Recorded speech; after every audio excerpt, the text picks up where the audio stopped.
இன்றே டவுன்லோட் செய்து உங்கள் ஃபேவரட் ஷோக்களை என்ஜாய் பண்ணுங்க. அப்பா உன் அடிச்சதுக்கு நான் வேணா மன்னிப்பு கேட்கறேன்டா. தயவு செஞ்சு வண்டியில ஏறு. வா. இங்க பாரு, கடையில் 4 பேர் முன்னாடி அவமானப்படுத்துறது போதும். இங்கெல்லாம் நான் பார்த்துட்டு இருக்காங்க. மேலும் மேல நான் அவமானப்படுத்தாத, கிளம்புடா போ. டேய் ஏன்டா இப்படி பண்ற? என்னடா ஆச்சு உனக்கு? இதே மாதிரி நானும் குடிச்சிட்டு கடைக்கு வந்திருந்தா அப்பா இப்படிதான் பண்ணிருப்பாரா? இதெல்லாம் உங்ககிட்ட இல்லாத பழக்கண்டா. எதுக்கு இப்படிலாம் மாறுற? என்ன பண்றது, சுத்துற சூழல் தானே நம்மளை இப்படி மாத்துது. நான் எப்படியோ போறேன்டா. அதான் அப்பாவோட வாரிசு. அடுத்து ராமச்சந்திரன் நீ இருக்கிய, நீ எல்லாத்தையும் பார்த்துப்படா. போதும், நான் கிளம்புறேன், நீயும் கிளம்பு போ. டேய் அப்படிலாம் இல்லடா. இந்த மாறா, நான் இப்ப ஒண்ணுமே இல்லடா, என்னை விட்டுறா. நான் எங்கேயாவது போறேன். அப்படிலாம் விட முடியாது. வேணா உன் காலில் விழுட்டுமா? நான் வரல, அவ்வளவுதான். தயவு செஞ்சு வாடா. இங்க பார், என்னால கடைக்கெல்லாம் வர முடியாது. இப்போ உன்னை யாரு கடைக்கு கூட்டு போறேன்னு சொன்னா? வீட்டுக்கு போலாம், வா வா. வாடா.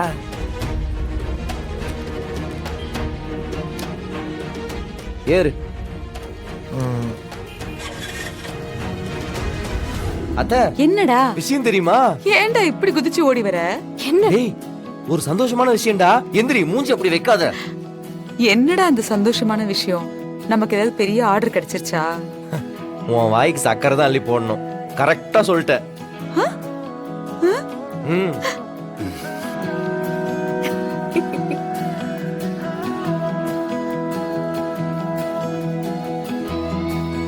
என்ன ஆர்டர் மாமா? கவர்மெண்ட் ஸ்கூலோட யூனிஃபார்ம் ஆர்டர். சூப்பர்டா. சரி, எத்தனை ஸ்கூலு? ஃபர்ஸ்ட் ஒரு 100 ஸ்கூலு கேட்டிருக்காங்க. அதை நம்ம சரியா பண்ணி கொடுத்துட்டோம்னு வச்சுக்கோங்க, அதுக்கப்புறம் நிறைய ஆர்டர் தரேன்னு சொல்லியிருக்காங்க. சரி பண்ணிடலாம். ஆனா எத்தனை நாள், எத்தனாம் தேதி டெலிவரி பண்ணணும்? அதான் கொஞ்சம் பிரச்சனை. என்ன பிரச்சனை? இன்னும் 2 நாள்ல டெலிவரி கேக்குறாங்க. 2 நாள்லயா? 2 நாள்ல எப்படி மாமா 100 ஸ்கூலுக்கு டெலிவரி கொடுக்க முடியும்? ஏய், முடியும்னு நினைச்சா முடியும்டி. மரா, நீ ஆர்டர்ஸ டெய்லர்ஸ் எல்லாருக்கும் பிரிச்சு பிரிச்சு கொடுத்துடலாம். டே அண்ட் நைட் ஒர்க் பண்ணோம்னா நம்ம நினைச்ச டார்கெட்டை கண்டிப்பா அச்சீவ் பண்ணிடலாம். நானும் அதே நம்பிக்கையில தான் ஓகேன்னு சொல்லிட்டு வந்திருக்கேன். இனிமே நமக்கு வர்ற ஒவ்வொரு வாய்ப்பும் ரொம்ப ரொம்ப முக்கியம். எதையுமே மிஸ் பண்ணிடக்கூடாது. கடவுளே, என் பிள்ளைங்களுக்கு இதே மாதிரி பெரிய பெரிய வாய்ப்பா கொடுத்து அவங்கள வாழ்க்கையில முன்னேத்தி விட்டுருப்பா. எனக்கு ஹெல்ப் பண்றேன்னு என்கிட்ட பணத்தை வாங்கிட்டு இப்ப அந்த மார்னுக்கு ஃபேவரா நடந்துக்கிறீங்க.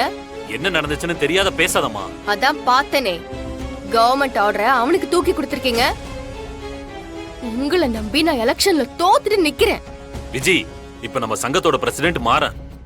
அது போக முதல்ல உன் டெக்ஸ்டைல்ஸ் பத்தி தான் சொன்னேன். ஆனா அவங்க காவேரி டெக்ஸ்டைல்ஸ்னாலே அலறாங்க.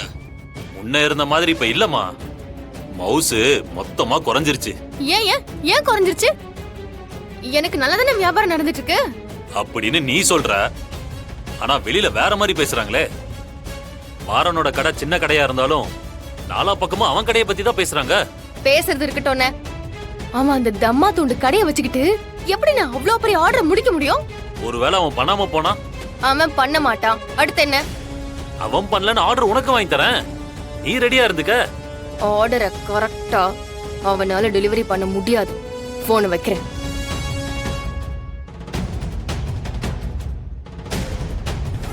இனிமே நான் சத்தியமா குடிக்க மாட்டேன்பா.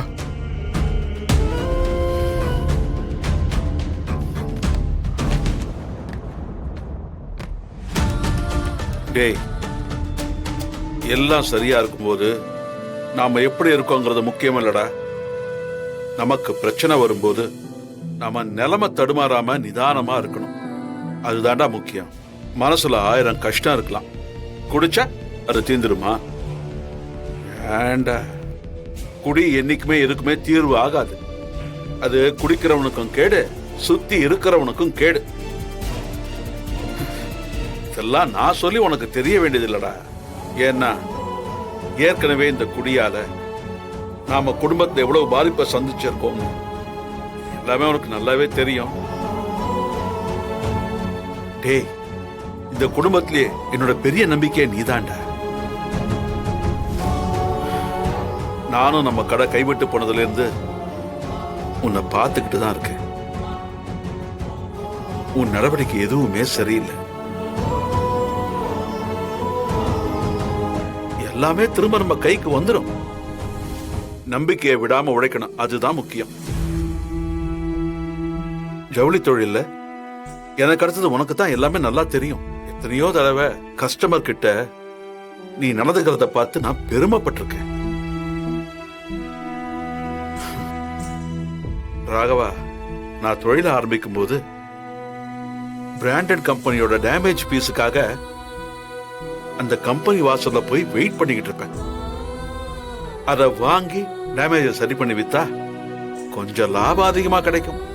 இதே பாண்டி பஜார்ல பிளாட்ஃபார்ம்ல ஒரு இடம் கிடைக்காதான்னு சைக்கிள்ல துணியோட அலைஞ்சிருக்கண்டா. அப்படி ஆரம்பிச்சதுதான் இந்த ஜவுளி தொழில். காவேரி டெக்ஸ்டைல்ஸோட ஒவ்வொரு செங்கல்லையும் என்னோட உழைப்பு இருக்குடா. நான் வேணா சமைக்கவா? இல்ல இல்ல, நான் வந்து சமைக்கிறேன், நான் வரேன். ஏன் ஏன் சமையலுக்கு என்ன? ஏய், அப்படி சொல்லல. ஓ, அப்ப என்கிட்ட இருந்து எல்லாரையும் காப்பாத்திட்டு இருக்கீங்க, அப்படிதானே? பிருந்தா, நீ இந்த வீட்டுக்கு வந்தப்போ நீ சரியான வாயிலா பூச்சி நினைச்ச. ஆனா மத்த 2 பேரை விட நீ தான் அதிகமா வாய் பேசுற. மரா, அது வந்திருக்கா?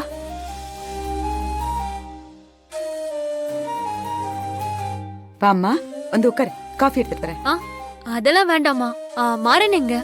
காலையில இருந்து ஆளையே பார்க்க முடியல. கடையிலயும் இல்ல, கால் பண்ணாலும் எடுக்க மாட்டோம். உனக்கு விஷயமே தெரியாதா? நமக்கு பெரிய ஆர்டரா கிடைச்சிருக்கு. ஸ்கூல் யூனிஃபார்ம் ஆர்டர் கவர்மெண்ட்ல இருந்து கொடுத்திருக்காங்க. அப்படியா? என்கிட்ட சொல்லவே இல்ல. அவன் ஏதோ வேலையில சொல்ல மறந்துருப்பாம்மா. அவன் பிரசிடென்ட் ஆனதும் கிடைச்சிருக்கிற பெரிய ஆர்டர் இல்ல, அதான் அத சரியா செஞ்சு முடிச்சிடணும்னு அண்ணன் தம்பிங்க எல்லாரும் 4 பக்கமும் பறந்துகிட்டு இருக்காங்க. அதான் இன்னும் காணுமேன்னு நானும் பாத்துட்டு இருக்கேன். ஓ, அதுவும் கரெக்ட் தான். இப்போ மாறன் எங்க இருக்கான்னு தெரியுமா? ஒரு முக்கியமான விஷயம் பேசணும். சிவா அண்ணனோட டெலிவரி ஷாப்புக்கு போறேன்னு சொன்னாரு. அட்ரஸ் தெரியுமா?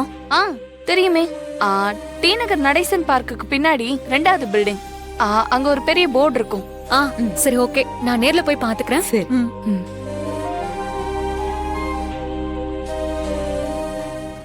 இந்த பொண்ணு மாறம் மேல ரொம்ப அக்கறையா இருக்குல்ல? ஃப்ரெண்ட்ஸ் வள்ளியம்மா அப்படிதான் இருப்பாங்க.